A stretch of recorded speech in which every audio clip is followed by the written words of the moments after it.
We're recording. Easy.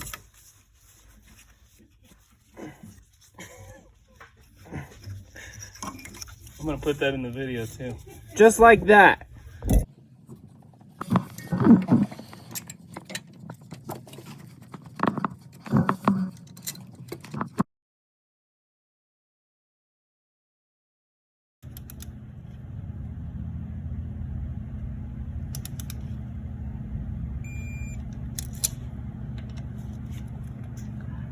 So according to the book, these are 89 inch-pounds.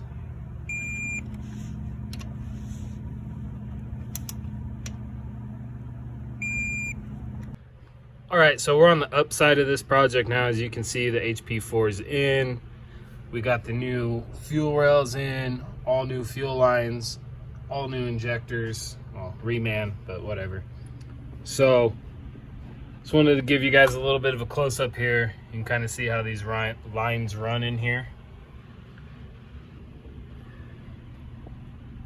It's not too hard. This one back here is kind of 3-in-1. It's probably the trickiest. You just kind of got to fish it down under the turbo and around and back, and that's how it goes in there. And you're going to want to actually install this line first, because it goes under that. So we fucked up, we did it the other way, so we had to take it back out. But you want to install the fuel line that goes from driver's side to passenger side first, then install the kind of 3-in-1, and then install the this one last, this one right here. I believe these are like 18 inch-pounds.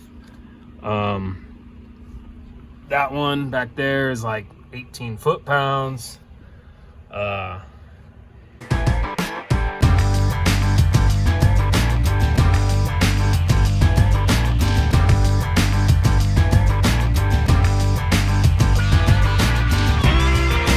So for those of you that are interested in seeing the part where it goes back together, I'll just give you a quick order of things. So after you do your pump, your injectors, all your fuel lines, like any mechanic says, just put it back the way you took it apart. So after you get all that, your coolant Y bridge is going to go on. Then your 2 alternator AC bracket covers things are going to go on. Then the power steering pump's going to go back in. And while you got this part, it's probably a good time if you pop these bolts out on either side of the radiator. You can tilt it forward a little bit. And I was trying to get down in there. It was pretty nasty in there, so I had a shop vac on one side, air compressor on the other, just trying to clean that out, because over the years that gets to be a problem with cooling and stuff like that. So it's probably the best time to do it while you got all this extra room. And then once you're kind of at this point, if you forgot, this little foam dealy thing goes like this, goes in there like that. And then I'm going to set the whole fan bracket assembly, slide it down in, bolt it up, and that's it. And don't forget, guys, on the power steering, you got the 3 pumps on the front, and then there's also one on the bottom that comes from the back side. So just don't forget that last bolt. It makes quite a bit of difference on how, you know, sturdy that pump is to keep it from jostling around. So that's where we're at as far as the reassembly of everything.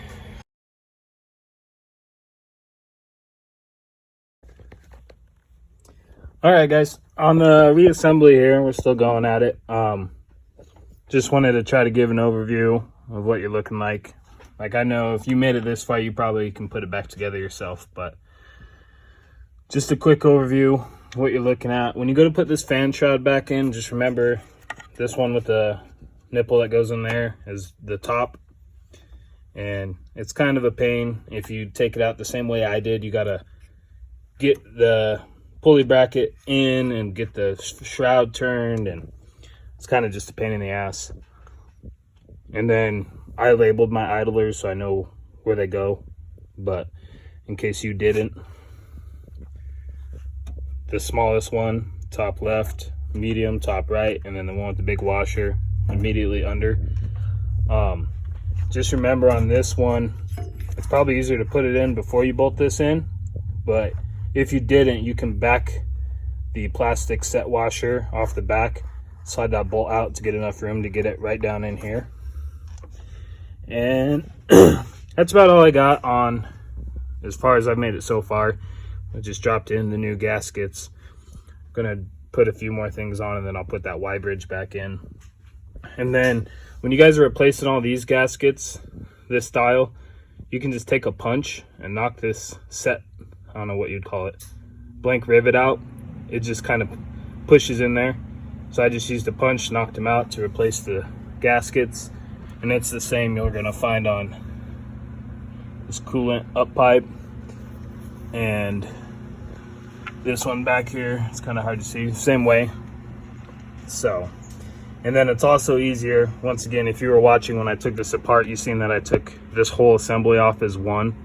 It's also easier to disconnect this side of the hose, put that pipe in, and then reconnect that hose instead of trying to put it in all at once. Because if you get this clamp in the wrong way, it's going to hit your mouthpiece. So as long as you leave it where it was and orientate it the right way, should be no biggie. But again, guys, like they always say, what's so hard about it? You just take parts off and put them back on the same way you took them out. All right, so as you can see, we got it most of the way back together. We got the alternators back in, the AC pump, the Y bridge, the mouthpiece. If you're kind of curious, or you forgot, or you just want to know, putting it back together, I did the Y bridge for the intake, then the mouthpiece, then the alternators, then the AC pump. Put the belt back on, which if you forgot how that goes on, just grab the manual out of your truck. It's got a nice little picture on it in the Duramax supplement book. Just got this bracket I need to put back on that holds that plug in. Top wiring harness is in place. The charging harness will be in place here in a minute. So just wanted to give you guys a quick overview of it going back together. I know if you got it tore apart, you probably don't need much help putting it back together, but just in case you do. And I am leaving the covers off because in the past I've always torqued, you know, those high pressure fuel lines to spec, and every time I've done it, they've leaked. So I mean, even on my 06, they leaked. Every single one of them leaked. When I did injectors on one of the other videos on one of these trucks, it leaked after about a couple 100 miles.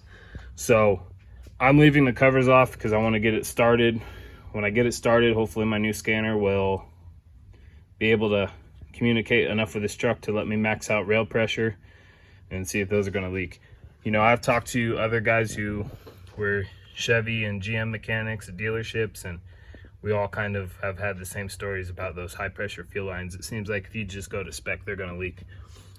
You do what you feel is best. Me personally, I put a wrench on there and I tighten them by hand pretty damn hard, but I know that's not proper and that's not dealer status. So, and then just to be opaque, guys, this is my truck, so I'm not doing everything the same way I'd do it if somebody was paying me to do it. But like I talked about how you get those pop rivets out. Well, this pipe, I didn't actually want to unbolt everything and replace every single gasket. So on some of these MLS gaskets, I've cleaned the surfaces, rebolted them, and haven't had an issue. Now, I know it's a little risky, but let's say I do have an issue. Well, I guess I'll just pull that whole pipe up and replace all the gaskets. So that's that, guys. Intercooler's hooked up, fan shroud's in place. Just got to put the 4 bolts in, and after that, then the only thing left is to do fuel cooler. I'm thinking about doing the factory lift pump. I'll probably replace the fuel filter housing, or at least take it off and clean the shit out of it. I'm undecided if I should drop the tank and deal with that mess yet, but I've talked to a few guys who've done it both ways. Most of them seem to say when you drop the tank, there's usually not a lot of particulate in there, so I don't think I'll be dropping the tank, and hopefully it doesn't bite me in the ass later. All right, so we're down to the last a few things on this fuel system change, swap, whatever you want to call it. This is the 9th injector, and it's the one that injects diesel into your exhaust while it's regenning to get those temps up to clean the soot out. You'll need a 22 to get it out of the exhaust pipe there, and then let's see if you can see it. 10mm bolt holds it to the frame rail there. Pigtail, push the red plastic up, squeeze the black tab in, that'll come undone. If it's like mine, it's probably been hot and it's baked and expanded, so it cracked a bit, but I was at least able to retain enough of the red plastic to lock it back down once I got it in. And then, hold on, bear with me. Oh. Up there, if you can see, the line that feeds that has that black lock on it. So that black lock is actually going to just kind of pop out of there. I used the booger picker and just pushed it up towards the front of the truck, and it popped right out. And then it has reverse like locking teeth, kind of like your fuel feed and return lines up on the engine bay. And I was able to use, I know they sell a special tool, it's like a 5mm or something, but I was able to use a 1/4 inch fuel disconnect tool to get that line out of there. And then I also had to pop that hold down loose just to get enough flex, just to get that line out. But I just wanted to show you guys where this was in case you're doing the same thing and you're kind of like, well, where the hell is this other injector? Because I know on the other models it was up by the engine. This one's back here after everything. So there it is. All right, I got the new fuel cooler in. This is right next to the transfer case here. You just need your quick disconnect tools to get those off. And then these are coolant lines. So make sure you do this before you fill everything back up with coolant, because these do flow coolant in and out, and then this flows fuel in and out. And it's just a couple of bolts that go up through the bracket into these little holes here. And as you can see, I actually took them all the way out, but you didn't need to. You can actually stick the bolt through the hole where you see my finger coming through, and then slide it over to lock it down. And there's that one, and there's one right above it, right by this harness. So that's that. I've cleaned out the fuel filter housing, put new fuel filters in, or fuel filter, and then fill this thing up with coolant, and that's everything.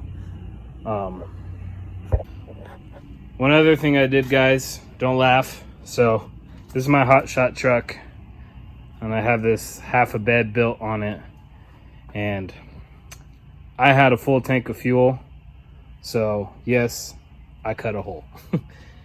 On these new ones, the lift pump is actually built into the sending unit, so you got to buy the whole sending unit assembly if you want to replace the lift pump. And just like any old school gas tank on a gasser, it's almost the exact same. Just pop that ring off, pop it out. So unfortunately, unless you're like me and you got something you're willing to cut a hole in, you're gonna have to drop the tank. In my case, I cut the hole. I'm just gonna weld that back in, and that's gonna get covered with another toolbox anyway. So not too worried about it. And then that's everything. Like I said, just fill it up with coolant, hook up intercooler pipe, 2 more fuel lines, and then I'll be ready to start it up and see what it does.